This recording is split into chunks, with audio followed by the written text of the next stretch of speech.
Greetings and peace to you. I hope you're well and in good health, of a sober mind and in spiritual equilibrium. Today we continue our recitation of the Imitation of Mary, Book 1, Chapter 7, The Advantages and Delights of Solitude.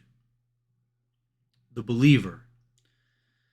Holy Virgin, in the temple your days were intensely peaceful and calm.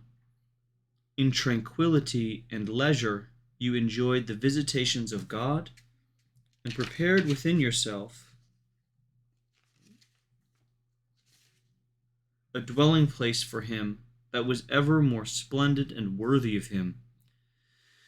The thought of God's presence with you was always before your mind. You were ceaselessly preoccupied with the contemplation of his greatness and perfections. Your beloved was everything to you, and you to him. Song of Songs, chapter 2, verse 16. Compared with him, the world's wealth and beauty were as nothing in your eyes. Mary, my child, the soul that is detached from the world, and all that occupies the world, lives truly happy days in solitude. Its only concern is with God, as though it were alone on earth with him. In solitude, the spirit is always recollected, so that it may hear the Lord's voice, and nothing can interrupt the heart's own voice as it constantly speaks to God. It delights in repeating the simple words, "You are the God of my heart," Psalm 73:26, and finds in them its whole fulfillment, wealth, and joy.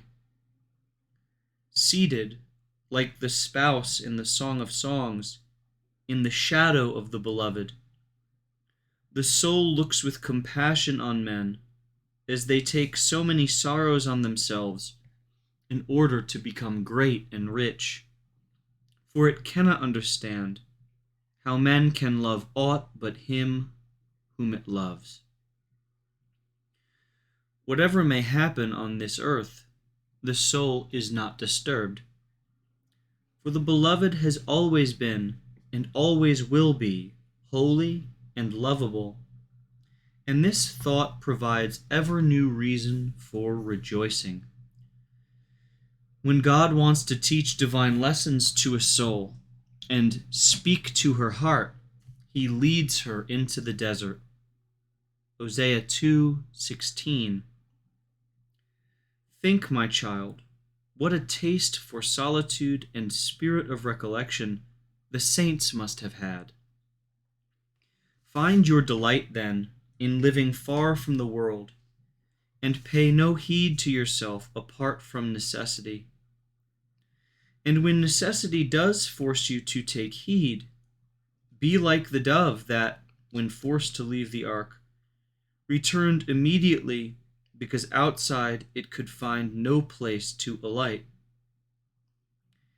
If you are not careful to flee the world, it will soon beguile you. And once you have tasted what the world has to offer, you will no longer have any taste for what God offers. The spouse in the Song of Songs sought her beloved on the streets of Jerusalem and could not find him. Bear in mind that never yet have you had dealings with the world without being worse off in God's eyes than when you began. You must love solitude if you are to safely appear among men, for it is in solitude that you learn to act when you are amid the world. To live withdrawn from the world is one of the most effective means of preserving your own innocence of soul. Nothing weakens a man's virtue more than the frequent companionship of men. Can anyone breathe the poisoned air of the world without being infected by it? Pull back often into solitude and breathe its purer air. The holy hermits tell us that they were never better able to converse intimately with God than when they had withdrawn from worldly affairs and worldly company. My child, God finds his delight in being with you, finds yours in being with him in solitude. There, far more freely than anywhere else, you can reveal to him your inmost thoughts. You can far more readily manifest your feelings with the freedom that a respectful trust in him will give you. There, too, you will more easily develop the thoughts that will alleviate your sorrows, calm your fears, dissipate your doubts, and show you the sure way to act wisely in every situation. Finally, it is in solitude that God enables your heart to hear the secret words that only He can speak.